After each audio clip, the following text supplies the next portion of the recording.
Desde sus orígenes, la humanidad ha anhelado comprender su naturaleza y su relación con el Creador.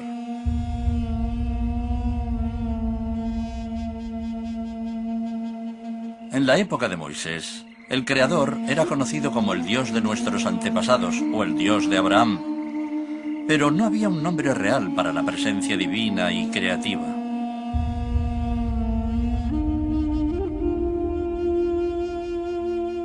Un día, Moisés, que no era más que un pobre pastor, se encontró con una zarza que ardía en el fuego, pero no se consumía. Una voz le dijo que debía presentarse ante el faraón Ramsés y exigir la liberación de los esclavos israelitas. Cuando Moisés preguntó quién debía decir que lo había enviado, Dios dijo: «Yo soy el que soy». Por primera vez en la historia, Dios tenía un nombre.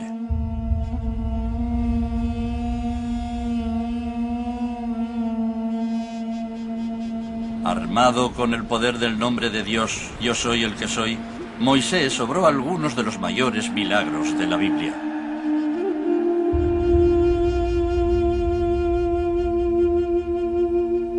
Las autoridades religiosas, al comprender el formidable poder del nombre, declararon que pronunciarlo era la peor blasfemia. De este modo, su fuerza fue desaprovechada y mal interpretada.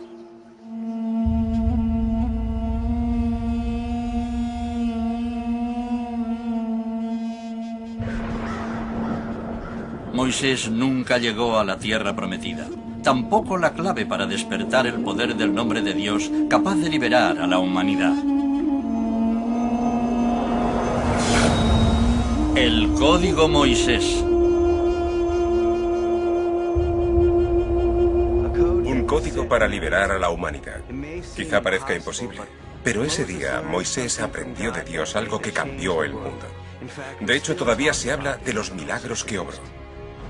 Cuando Dios reveló a Moisés el nombre Yo soy el que soy, este encerraba una clave sencilla para acceder al poder y el significado de las palabras. Pero entonces se prohibió mencionar el nombre de Dios, a veces bajo pena de muerte. Y así, el código se perdió.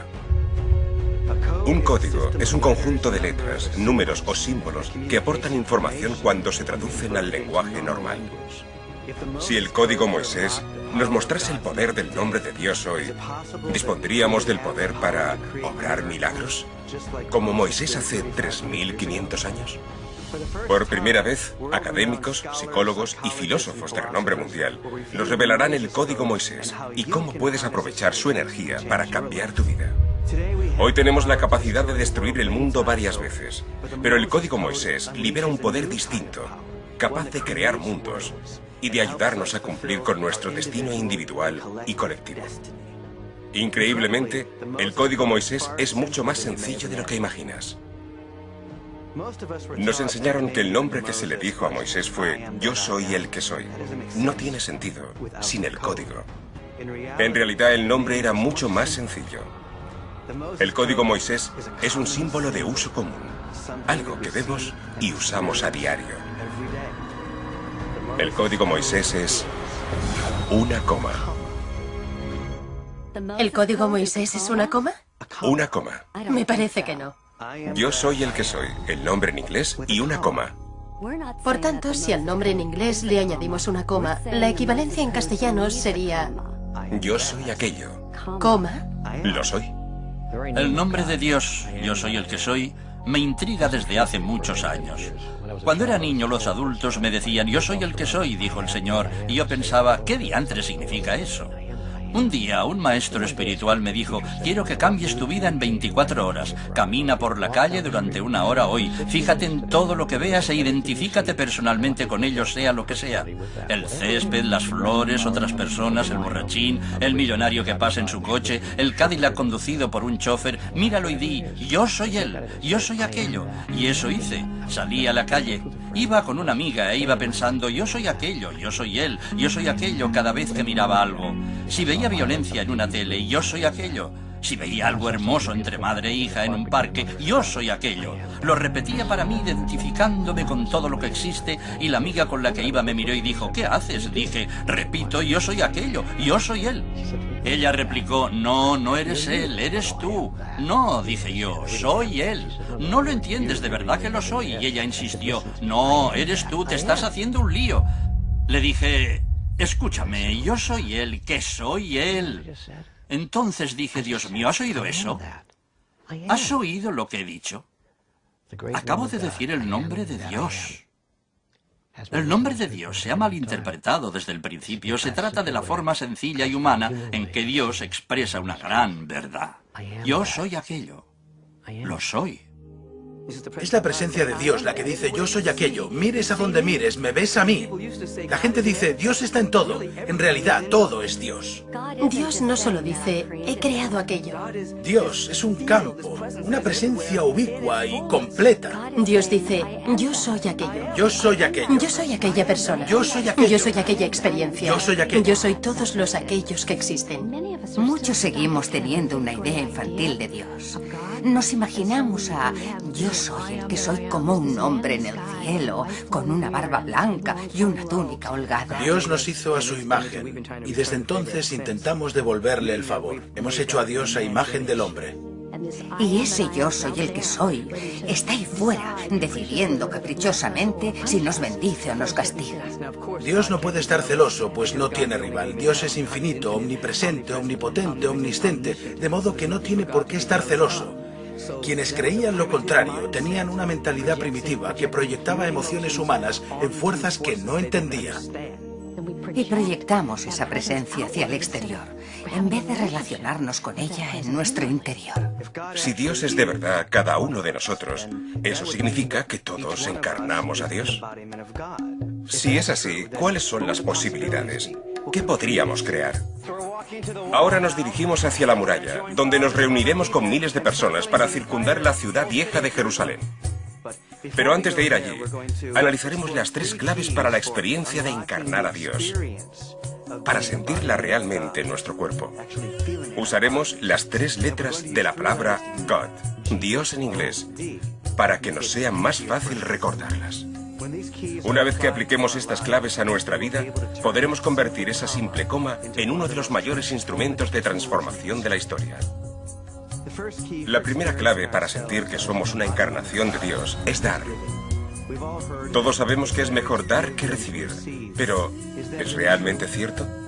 ¿Cómo podemos dar si no tenemos lo suficiente? Místicos y santos como San Francisco decían que en el dar está el recibir. ¿Se trata solo de un bonito lema espiritual? En realidad, se reduce a una idea que es bastante genial. Lo que damos a los demás y al mundo, nos lo damos a nosotros mismos. Lo que queramos recibir en la vida es lo que debemos dar. Ahora la pregunta es, naturalmente, ¿cómo voy a dar lo que no tengo? Si intento atraerlo hacia mí es porque me falta. Pero es al dárselo a otra persona cuando descubrimos que siempre lo habíamos tenido. Hay una parte del cerebro, llamada cerebro límbico, que no es consciente del tiempo ni los objetos. Es decir, no distingue entre él mismo y los demás. Y no tiene noción del pasado, el presente o el futuro. Esa parte intemporal e inmaterial de mi mente recibe lo que doy porque no distingue lo que entra de lo que sale. Cuando creamos algo para otra persona, nuestro cuerpo lo nota primero.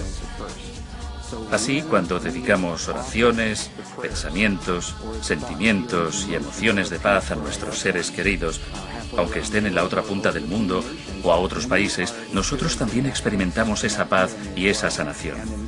En esto vemos otro ejemplo de que dar es recibir. Si criticas a otros, tu cerebro no sabe que los criticas a ellos. Cree que te criticas a ti mismo. Si amas y le das algo a otra persona, esa parte del cerebro no sabe quién da a quién, por lo que siempre recibe. El cerebro siempre cree recibir lo que se da a otra persona. Ya ni siquiera tenemos contacto físico, no nos miramos. Debido a la tecnología apenas nos vemos cara a cara, así que también nos falta esa conexión. Establécela, devuelve un favor, deja que alguien pase delante en la cola, cédele el paso en un atasco. Te aseguro que todo fluirá y te sentirás mejor. Una dimensión de lo que somos determina que solo cuando damos establecemos esa conexión. Por eso mi libro favorito dice, el más grande entre vosotros debe servir a los demás. Servir es dar. Creo que el servicio es algo que malinterpretamos en nuestra cultura, porque confundimos servicio con servilismo, lo que resulta ofensivo y degradante para el ego. Pero hay un dicho que siempre me gusta recordar: servir es reinar. Poder prestar un servicio auténtico te hace sentir que tu energía y tu esfuerzo realmente valen la pena. En septiembre de 2001, yo estaba en Nueva York. Me desperté con la noticia y Doug, el amigo con el que me alojaba, y yo subimos a la azotea de su edificio y vimos el World Trade Center derrumbarse. Los dos nos miramos a la vez y dijimos: tenemos que bajar allí ahora mismo. Avanzábamos literalmente contra un torrente de personas que huían del lugar. Nosotros corríamos hacia él. Doug trabaja en los medios, así que tenía acreditaciones que nos permitieron atravesar el cordón que estaba instalando la policía local. Aún no se había montado una base de apoyo para los bomberos y equipos de rescate, así que pronto surgió la necesidad de encontrar comida y agua lo antes posible. Con la ayuda de un par de agentes de la policía de Nueva York, empezamos a saquear los delicatessen y supermercados cercanos. Conseguimos jamón de pavo y los mejores embutidos de Nueva York. Al poco rato nos quedó claro que el único alimento que querían los equipos de rescate eran los sándwiches de crema de cacahuete con mermelada. Más tarde supe que lo pedían porque es un alimento reconfortante. En esa zona se pasó lista por primera vez. Un jefe de bomberos estaba de pie sobre un camión aplastado. Leyó unos 400 nombres y al menos la mitad no estaba presente. Cuando los bomberos reunidos empezaron a comprender que no estaban presentes porque no estaban vivos, sino dentro del edificio, empezaron a venirse abajo como fichas de dominó. Caían de rodillas, se sentaban en los bordillos y aquellos hombres robustos y curtidos estaban llorando. Llegaron unas excavadoras a despejar el camino para los vehículos de rescate, y en Wall Street había filas de automóviles caros. La única forma de quitarlos era empujarlos con las excavadoras. Volcaron los coches uno detrás de otro a lo largo de la calle, apartándolos de la calzada. Y yo miraba esos objetos materiales, coches preciosos por los que se me caía la baba, convertidos en chatarra en cuestión de segundos. Éramos unos 12 tíos pensando: Dios mío, ¿cómo pueden hacer eso? Pero entonces comprendí con claridad que eso era irrelevante comparado con la labor de encontrar a personas vivas. Que el mundo material no era más que basura en ese momento, no importaba. Me puse un uniforme de los equipos de rescate con mascarilla y todo. Esto se convirtió en mi pase para acceder a la zona cero, donde solo se admitía a los equipos de salvamento. Y allí estaba yo, un simple civil no cualificado para estar allí. La primera víctima que encontraron fue un hombre bajito, trajeado, completamente aplastado y desfigurado por un coche de bomberos. Me quedé ahí mirándolo, imaginando cuál sería su historia. Debió de esconderse donde se sentía más a salvo, un coche de bomberos. Seguramente se había resguardado debajo del vehículo mientras caían los escombros, y todo para morir aplastado por el propio camión. Ese fue el primer momento iluminador en que pensé: vale, es para esto para lo que estamos aquí, esto es lo que vamos a presenciar. ¿Estoy preparado para ello? No tuve que pensar mucho. La respuesta fue un sí. Debemos entender que cuando prestamos un servicio, en realidad no es eso lo que hacemos. Nos da la impresión de hacer eso, de servir a otros, pero lo cierto es que no hay nadie a quien servir excepto al yo. En el mundo todo lo que se hace es por servir al yo. Cuanto más das, más recibes. Pero el deseo de dar no obedece siempre al deseo de obtener algo a cambio. No se trata de un pensamiento intelectual como te daré algo porque así tal vez reciba algo. La mayoría tenemos ya esta mentalidad. Moisés no hizo eso. Solo dio, recibió y sirvió. Queremos dar como da Dios, sin expectativas, sin querer nada a cambio. Solo para conectar con otra persona, por servir en el sentido más noble. La grandeza es la capacidad y la voluntad de servir. ¿Servir a qué? Al amor, a la paz, a la belleza, a Dios, a la alegría. Creo que cuando hacemos eso, cuando apartamos la atención de todos nuestros problemas y circunstancias y se la dedicamos a otra persona, la idea de hacer nos permite olvidarnos de nosotros mismos y de nuestros problemas. Es un acto de creación. Hace poco, mi hijo Bo, que celebraba su bar mitzvah, me dio una lección. El rabino le explicó que el propósito era traspasar los límites de aquello con lo que se sentía cómodo. ¿Qué clase de desafíos crees que has afrontado y que has tenido que superar en esta bar mitzvah? Tengo que dar todo mi dinero y eso siempre es difícil. ¿Cuál es tu proyecto? Recaudar dinero para construir una escuela en una zona pobre de Uganda. Decidió que iba a construir una escuela. ¿Una escuela entera? Sí, con 7 aulas. Y donaría el 100% de sus ahorros. Moisés hizo exactamente lo mismo que tú, Bo. Dejó una situación cómoda para ayudar a la gente que lo necesitaba desesperadamente. La aldea donde se construirá el proyecto de Bo se llama Chicoiro. Y la diferencia entre ir o no a la escuela supone en realidad la diferencia entre la vida y la muerte para muchos niños. Dice, Bo, he decidido donar dinero a la escuela.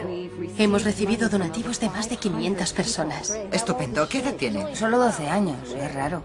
No, yo creo que es hermoso. Lo sé, es alucinante.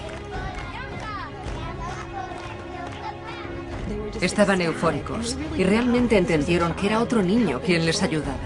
¿Qué se siente al ser un filántropo? ¿Qué es un filántropo? Ha sido una oportunidad estupenda, no solo para los niños de Chicoiro, sino también para los de Estados Unidos, que así entienden que pueden hacer más.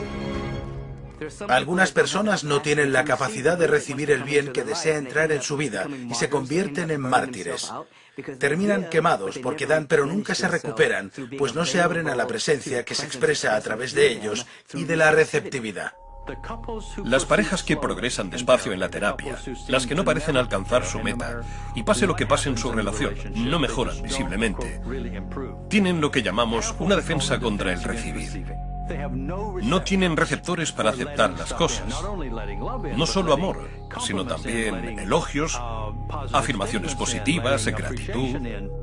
Bajar la guardia lo suficiente para poder recibir. Primero de Dios y del Espíritu Santo, y luego de quienes te rodean. Creo que es uno de los actos más sagrados que realizamos. Los que se sienten completos son quienes dan con facilidad y de buen grado. Están aquí para compartir sus dones, su tiempo, su talento, sus capacidades, siempre en sintonía con el orden fundamental de la existencia, de su ser real, y son receptivos a este flujo que los recorre. Están abiertos al amor, a la intuición, a la sabiduría y a los consejos. Están abiertos a la belleza que está por todas partes. Tenemos un ciclo completo. Dar y recibir es lo mismo. Muchos hemos oído a profetas, sabios e iluminados decir que todos somos uno. Pero en el mundo vemos separación por todas partes, así que ¿cómo puede ser verdad? ¿Significa eso que soy uno con Jack el Destripador y con la Madre Teresa? ¿Significa que tú y yo somos uno? ¿Se trata solo de ideas bonitas pero huecas? ¿O es el siguiente paso para comprender que en realidad somos encarnaciones de Dios? El principio fundamental codificado en las principales religiones, en todas las sendas espirituales verdaderas, es la idea de la unidad, de que todos somos uno con la vida, con la presencia de Dios, con los demás. Está en todas las tradiciones.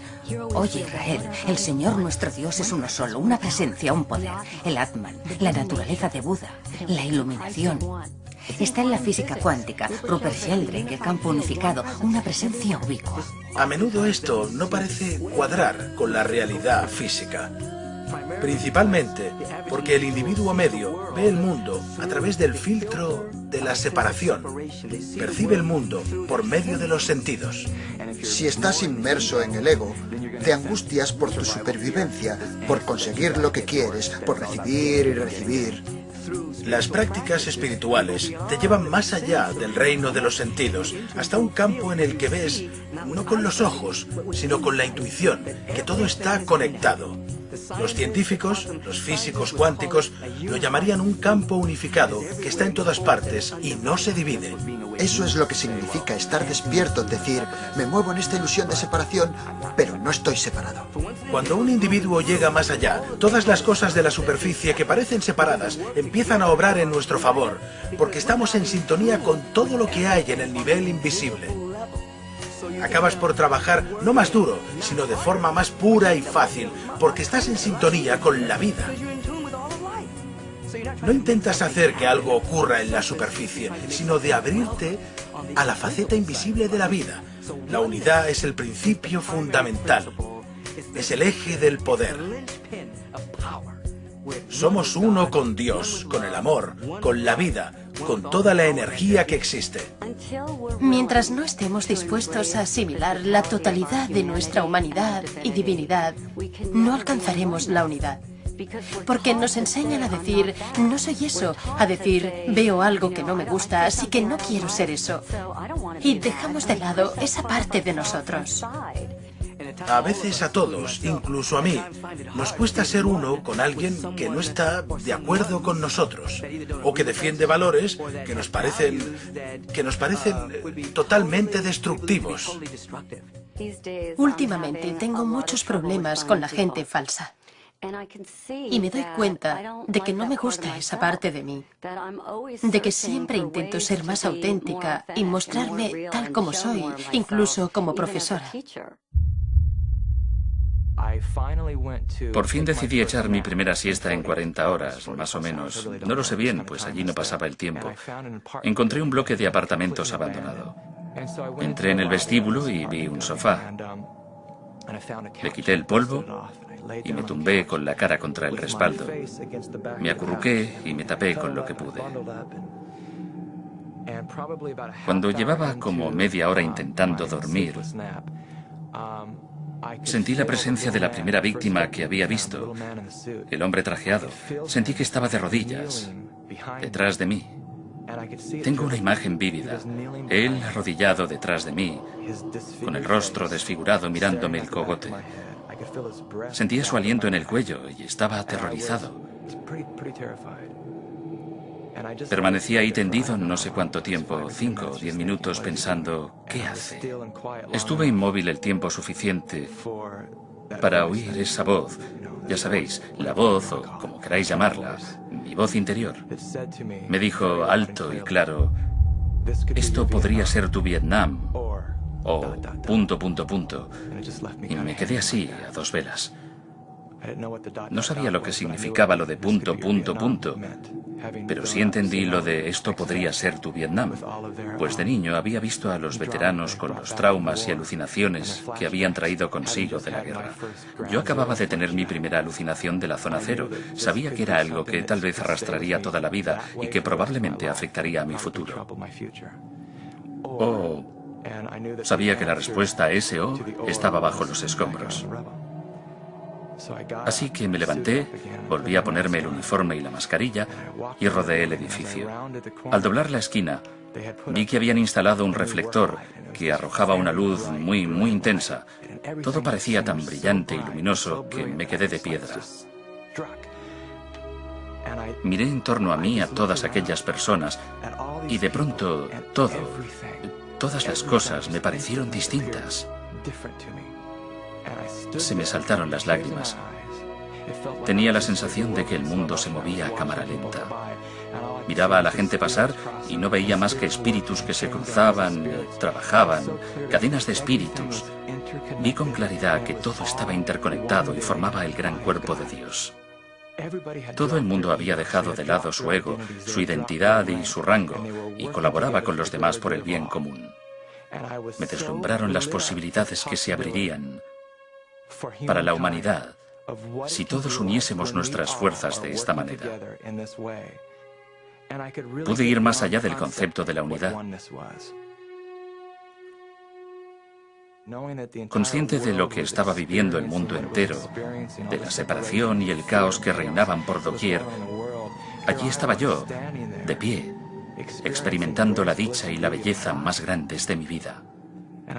Y recuerdo que deseé que el mundo pudiera ver esta situación a través de mis ojos.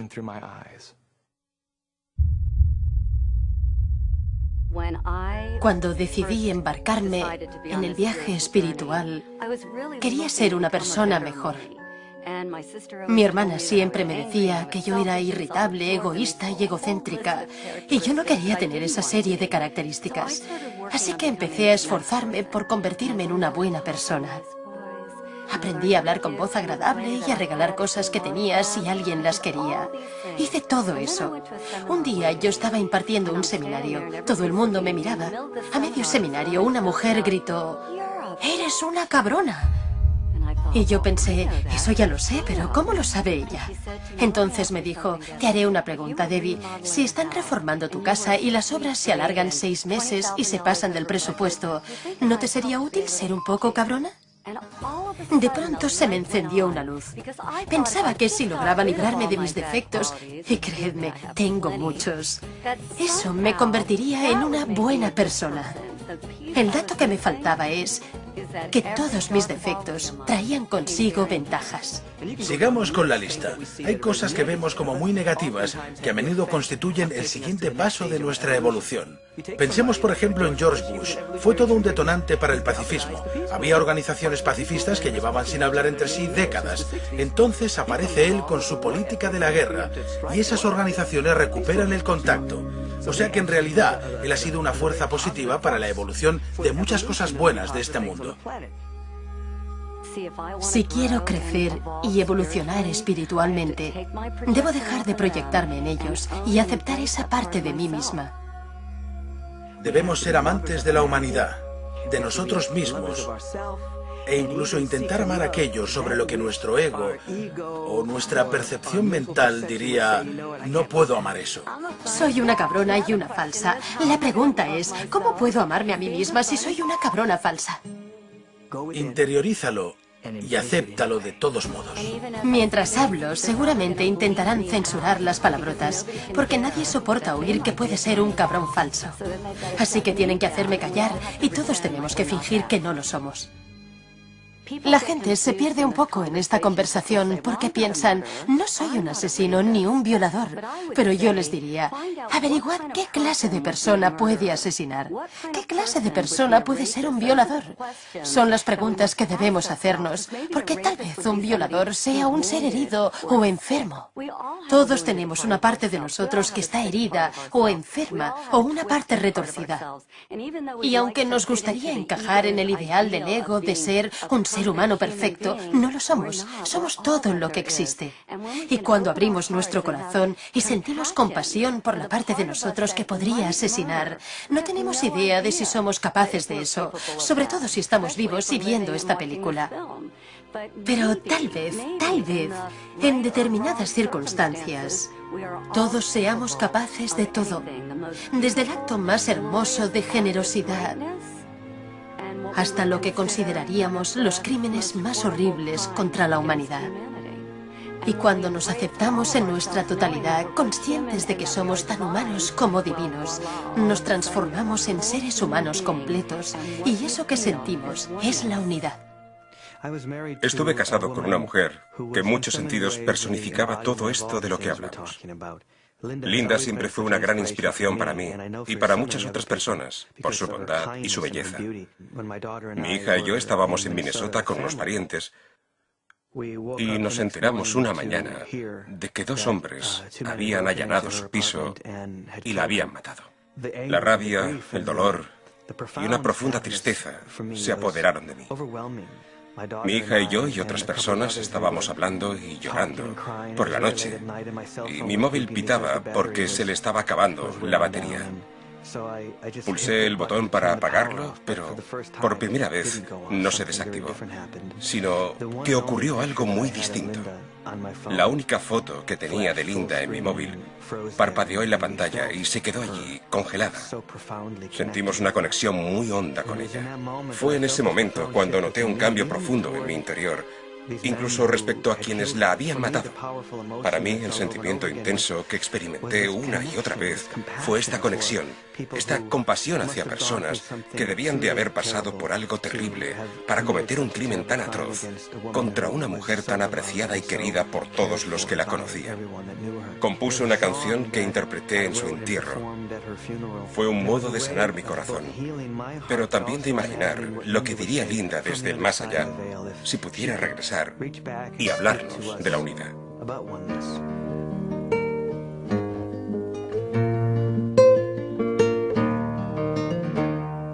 And if ever you forget me, just call me by my name, and my soul, it will answer time and time again. And if ever you should leave me, I'm never really gone. You can find me deep within you, in the one.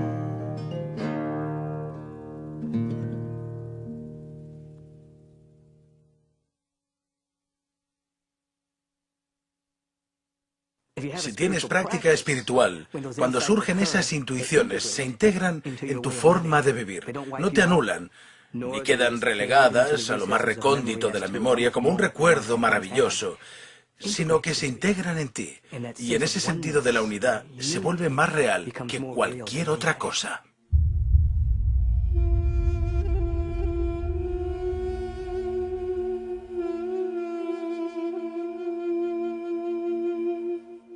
¿Tienes un destino? Moisés creía que el suyo era guiar a los israelitas desde Egipto hasta la tierra prometida. Por otro lado, Forrest Gump opinaba que la vida es como una caja de bombones, nunca sabes cuál te va a tocar. Asusta un poco intentar abordar una idea tan grande, pero puede valer la pena, pues la clave final para sentirte como una encarnación de Dios es descubrir tu anhelo más profundo y tu razón para vivir. Nuestro destino nos llama en todo momento. Siempre hay algo en nuestro interior que ansía tomar conciencia de sí mismo como un nosotros. Se trata de la siguiente fase de nuestra evolución. Hay algo dentro de todos que debemos expresar. Moisés nos representa a ti y a mí, a personas comunes que en un día común viven una experiencia extraordinaria. Moisés sube a una montaña y se encuentra allí con la presencia, que se manifiesta en una zarza que arde en el fuego. Pero no se consume. Eso significa que la fuente de esta presencia no está en el reino material. La fuente de esta presencia procede y es testigo de lo que es divino y eterno. Moisés no sabe muy bien qué hacer con esto, como nos pasaría a todos. Algo en su interior sabe que esto transformará su vida por completo. Me considero una persona bastante espiritual, pero si estuviera aquí sentada y la zarza comenzara a arder, pensaría en correr a buscar el extintor. La zarza siempre brilla. Tuve la oportunidad de conocer a un chamán poderoso en África hace unos años. Una noche estábamos caminando. Yo iba dando traspiés y en cambio ellos avanzaban por la selva como a la luz del día. Salimos a un claro y viví una experiencia muy impactante allí. Después de esa experiencia todo se iluminó. Todo refulgía a la luz del fuego. Las hojas ardían, el suelo ardía, todo brillaba. Entonces comprendí que esos individuos que me guiaban por la jungla veían así, poseían una visión nocturna con la que percibían la luminosidad de la naturaleza. En ese instante la adquirí yo también, una especie de visión nocturna espiritual con la que podía ver que todo ardía en el Espíritu de Dios, y me acordé de Moisés ante la zarza en llamas. En ese momento él había cobrado una conciencia sin límites.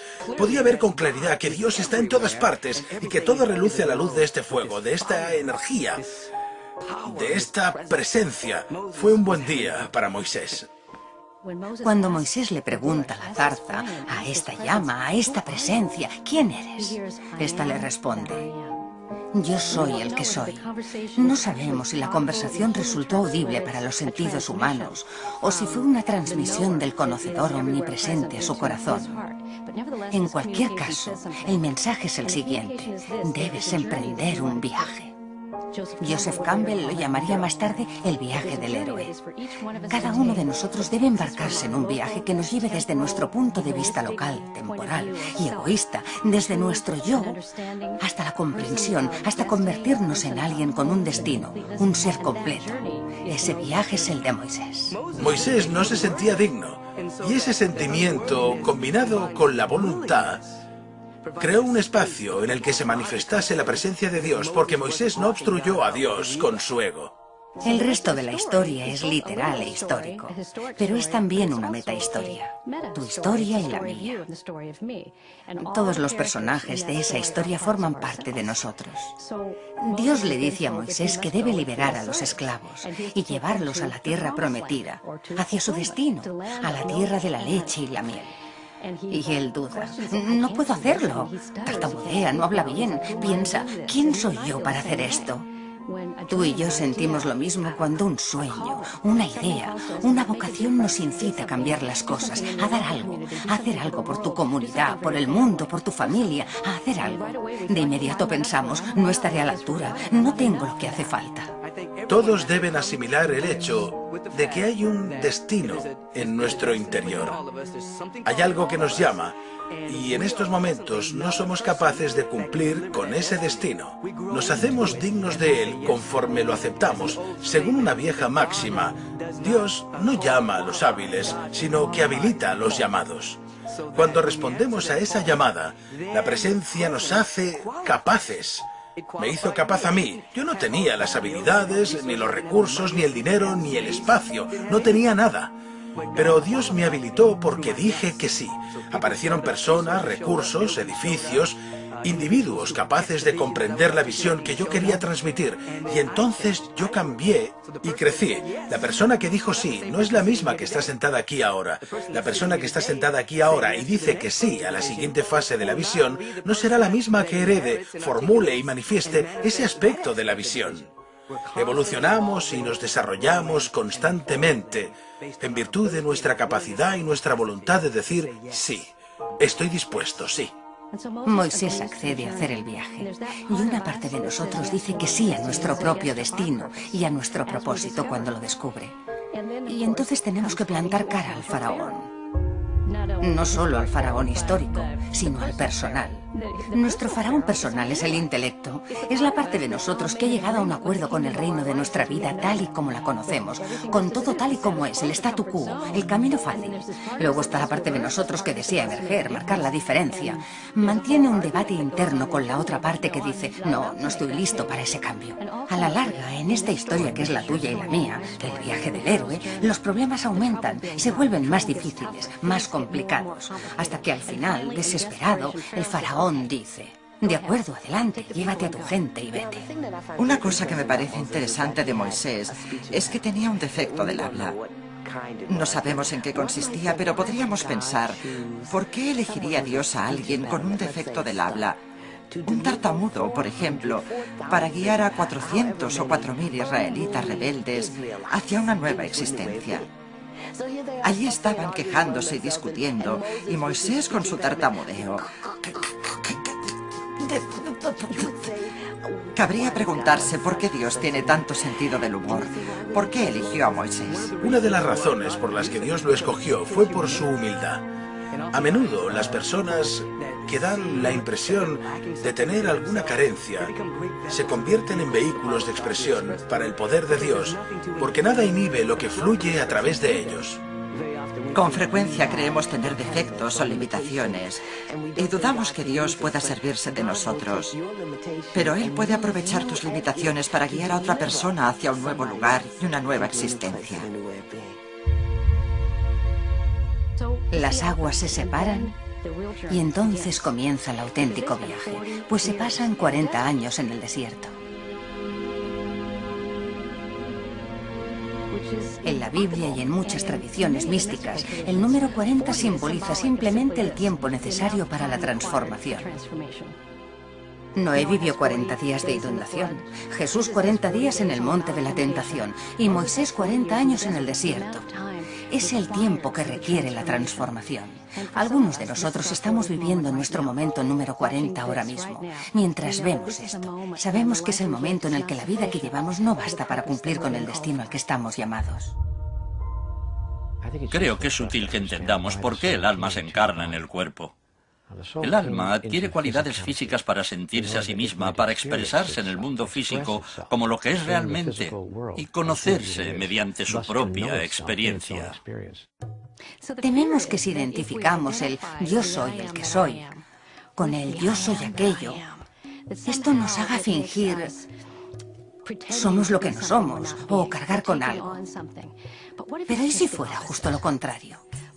Tal vez al decir eso me convierto en una oportunidad para que el yo soy aquello presencie el amor divino a través de lo que le enseño a un niño o de un anciano a quien ayudo a llevar la compra. Tal vez al llamar a alguien que está sufriendo de alguna manera soy la voz que lo consuela. Tal vez cuando aceptamos la posibilidad de que si lo permitimos, el yo soy aquello se convierte en una vía a través de la que el yo soy aquello, o sea Dios, la presencia, la energía de la vida, encuentra un camino, una entrada para operar un cambio positivo aquí mismo, en el planeta Tierra. Pero debemos tener cuidado, pues cuando el ego empieza a creerse Dios, se vuelve arrogante y codicioso, se apodera de nosotros por completo. No es agradable de ver. Debemos sumergirnos en nuestra alma, nuestra esencia, para poder ser todo lo que existe. La dificultad es la siguiente. Somos una mezcla, una constelación de identidades que han emergido por razones distintas. Somos madres, padres, hermanos, hermanas, jefes, empleados. Existen identidades de toda clase y cada una absorbe parte de nuestra energía para sobrevivir. Sin embargo, existe una identidad central, la presencia del yo soy. Una identidad central que no se compara con las otras identidades ni con nadie. Es la imagen y semejanza de Dios, una configuración única de potencial de posibilidades infinitas. Y esa identidad nuclear en su interior habla, nos llama por nuestro nombre real y nos impulsa a la grandeza, a ser nosotros mismos. Recuerda que sigue siendo una voz débil. Hay que estar en silencio para oírla. La práctica espiritual de la oración, la escucha humilde, la meditación, te permite con el tiempo distinguir entre la voz de la constelación, de las identidades cambiantes y la voz verdadera que procede de tu alma y busca tu grandeza. La grandeza se define como tu capacidad y tu voluntad de servir. Cuando el alma ya no se preocupa de la supervivencia, de lo elemental, lo único a lo que aspira es a cambiar las cosas, a dar algo a la humanidad. ¿Qué puedo hacer? Puedes hacer tantas cosas que no te lo creerías. Tienes al alcance de los dedos un mundo entero creado por ti y lo activas, lo inspiras, lo abrazas y lo experimentas de maneras extraordinarias en el momento en que decides prestar servicio no solo al mundo, sino al mundo que has creado. Cuando esa voz central empieza a hablar débilmente, te llama a servir de manera más elevada, a servir mejor a la humanidad, a servir mejor a tu familia, a servir mejor a toda la gente con la que tratas. Es una de las formas de distinguir esa voz. Te está exhortando a servir o solo a cuidar de ti mismo. Si te incita a ocuparte solo de ti, tal vez proceda del ego. A menudo se nos plantea la pregunta, ¿cómo puedo distinguir la voluntad de Dios de la mía? ¿Tengo voluntad? ¿Qué hago con ella? Mi teoría sobre ello es que... ¿dónde está Dios? Jesús dijo, el reino de Dios está en vosotros. De modo que llevamos dentro al faraón, la parte intelectual que defiende las circunstancias que conocemos. Y también tenemos una faceta profética, la parte de nosotros que tiene un destino, que sigue la llamada a cambiar las cosas para bien. Cuando alineamos al faraón con el corazón, alineamos nuestra voluntad con la de Dios. Cuando reproducimos la creación, imitamos al Creador. Como resultado, nos sentimos bien, sentimos el amor, nos sentimos expandidos. También necesitamos paz interior, satisfacción, amor, una expresión creativa y, por supuesto, una conexión divina. Estas cualidades nos hacen sentir bien. Estás programado para saber que vas por buen camino, por lo vivo que te sientes. Yo soy el que soy. Y es al ser Al abrazar de la presencia y envolverte en ella, cuando ofreces lo mejor de ti al mundo. Llegar a entenderlo y a vivir en consecuencia, eso es el viaje. En un curso de milagros lo llaman el viaje de 45 centímetros de la cabeza al corazón. En ese momento, allí de pie, al contemplar la zona cero y el caos reinante, surgió mi destino vital. Mi afán egoísta de conseguir lo que necesitaba y de llegar a algo en la vida me pareció ridículo. Supe que a partir de ese momento mi vida giraría en torno a todos nosotros, a la comunidad. Mi corazón se llenó de posibilidades, de lo que somos capaces de lograr cuando colaboramos sobre esa base.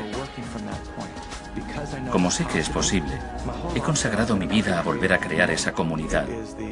Es el catalizador que me impulsó a fundar el Festival de Cine Elevate, que, en el fondo, no es más que una comunidad de personas que comprenden esa unidad de la que hablo.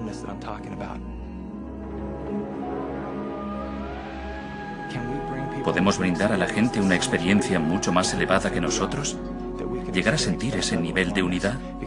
Cuando lo haces, no hay nada más hermoso en esta vida, en esta experiencia. No hay nada mejor que eso. El reino de Dios es el amor incondicional. El reino de Dios es la tranquilidad. El reino de Dios es la alegría en mi alma. Dije, sí, quiero alcanzar esa meta. Después no tendré que preocuparme de conseguir nada, estar con alguien o hacer algo especial. Buscaré el amor incondicional, primero hacia mí misma y luego lo haré extensivo a los demás. Buscaré la tranquilidad, el dejar de preocuparme por lo que pueda pasar, abrazar la presencia, mi pertenencia a la unidad, el maná de Dios. En este preciso instante es lo que buscaré. Entonces irá goteando hasta llenar todos los demás aspectos de mi vida. Este es el reino. En ese punto empezamos a saber quiénes somos, a saber que la persona que soy tras mis ojos es la misma que tú eres detrás de los tuyos. Y ese es el reino, el vínculo que nos une a todos. Conforme nos acercamos a eso, empezamos a presentar los atributos del reino en nuestra vida diaria. Una vez comprendí qué era el reino, pensé, oh sí, nena, eso es lo que quiero. Paradójicamente, en ese momento, mientras imperaban el caos, la confusión y el miedo en el mundo, yo estaba allí, viviendo mi primera experiencia auténtica con Dios. A través de la entrega y el servicio que estaba presenciando, experimenté la unidad, una sensación de unidad más fuerte de lo que creía posible, y de ahí surgió mi destino. Ahora que comprendemos las tres claves para sentir que somos encarnaciones de Dios, es hora de plantearnos qué podemos crear a partir de esa experiencia nueva. Si ser y vivir el yo soy aquello, lo soy, puede potenciar la experiencia de Dios en nuestro interior, la siguiente pregunta es, ¿hasta dónde llega ese poder? ¿Nos permite mover montañas y obrar milagros como a Jesús y Moisés? ¿Se trata solo de ideas descabelladas o de verdad pueden cambiar el mundo? El yo es el factor creativo del universo. Y cuando le añades un soy, obtienes el movimiento de la fuerza creativa del universo. Así que cada vez que digas yo soy, estás creando movimiento. Míralo de este modo, dices, estoy en la ruina. Sí, pues así te quedas. Estoy solo, sí, y así te quedas. Pero si empezamos a usar la fuerza y la energía creativas de ese pronombre, yo, y el movimiento de soy, para decir, yo soy un ser sano, sagrado, completo, bello, hermoso, rico. Infundimos energía a nuestra vida y reeducamos nuestra alma. Lo único que tuvo que hacer Moisés fue coger esa unidad, esa energía creativa de Dios y añadirle una acción. Al faraón no le quedó otro remedio que echarse atrás. Vio a qué se enfrentaba. Fue capaz de usar la presencia yo soy para elevar todo un pueblo, para descubrir quiénes eran en realidad y de quién eran. Hay un modo de activar esta energía creativa a través de un proceso que podemos practicar a diario. Lo increíble de este proceso es que atañe a casi todos los aspectos de la vida. Podemos recordarlo con 5 sencillas palabras. ¿A qué no sabéis cuáles son? Yo soy aquello, lo soy. Lo único que cambia es aquello en lo que nos centramos al pronunciar las palabras.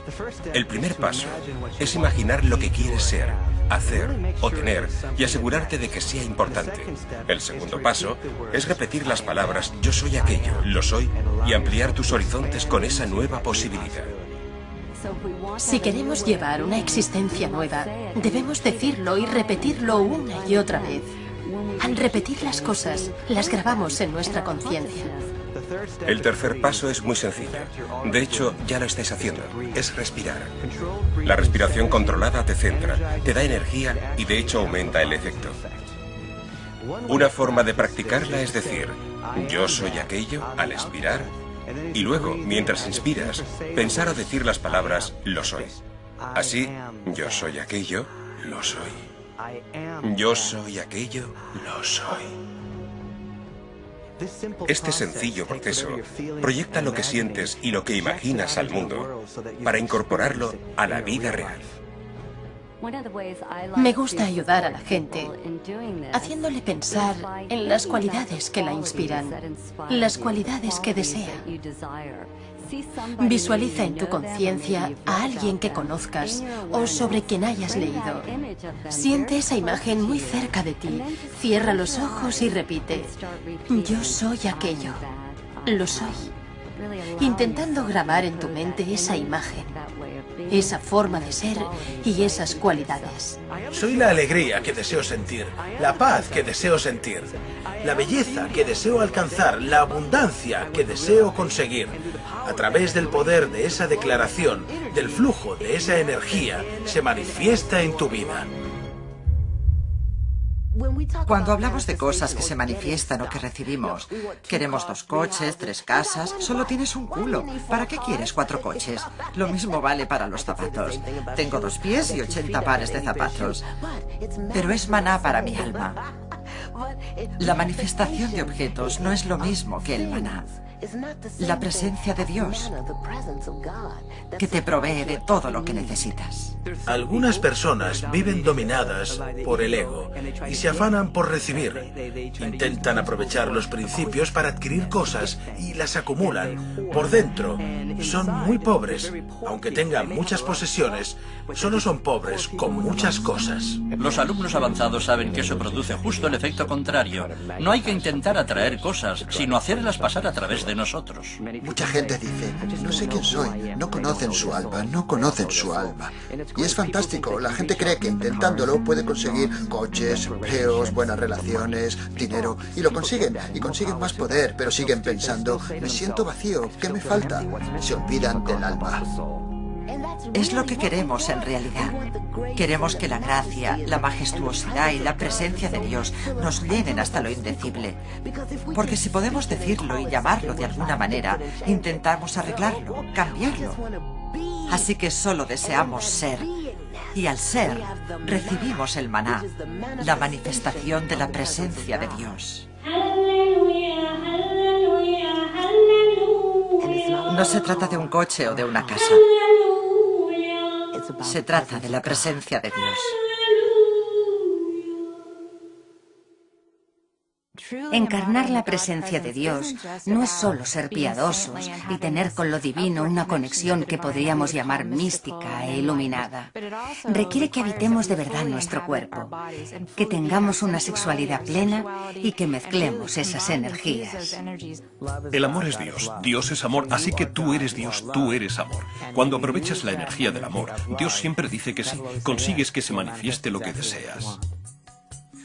Si accedes a ese sentimiento de unidad, a la energía de la unidad, lo que Jesús llama el reino de Dios en vosotros, entonces puedes empezar a experimentarlo en el mundo que te rodea.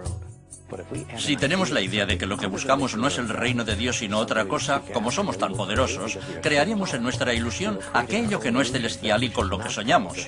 Es decir, crearemos nuestro infierno en la tierra.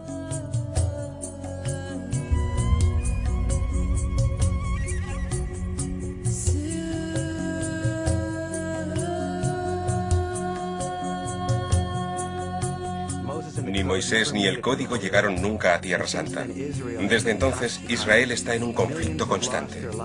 Millones de personas han muerto por una mala interpretación del nombre de Dios.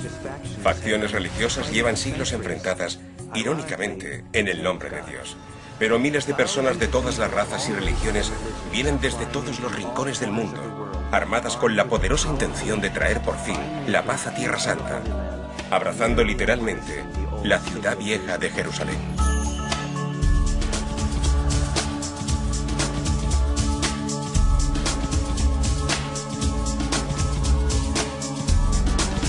Durante el abrazo y antes, es importante que mantengamos nuestra intención pura y que nos relajemos. Ahora nos dirigimos hacia la muralla y nos juntaremos con miles de personas para circundar toda la ciudad vieja de Jerusalén. ¿Podemos extender la fila?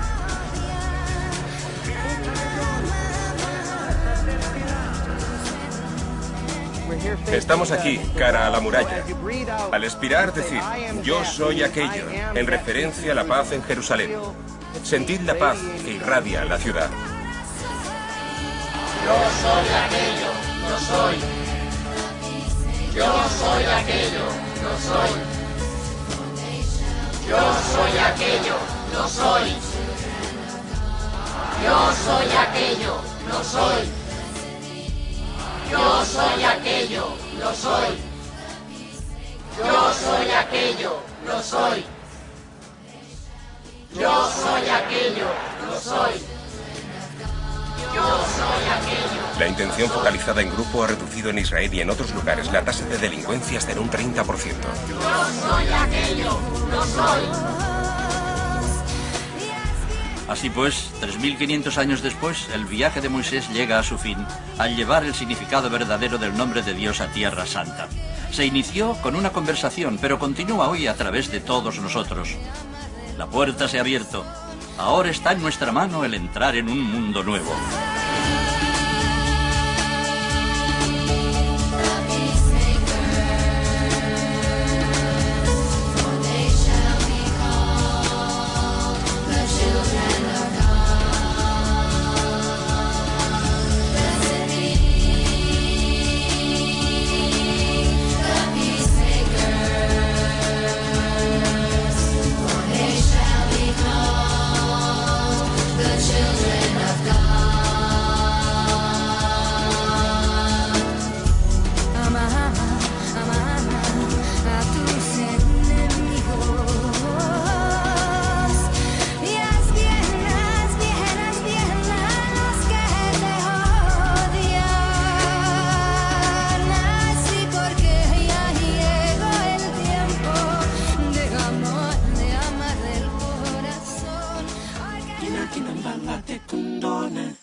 Now I'm gonna tell you a story, and this one you can repeat. I saw God the other day, just walking down the street. I said, hold on just a minute. How do I know it's really you? She gave me a simple answer. She said, you don't, unless you do.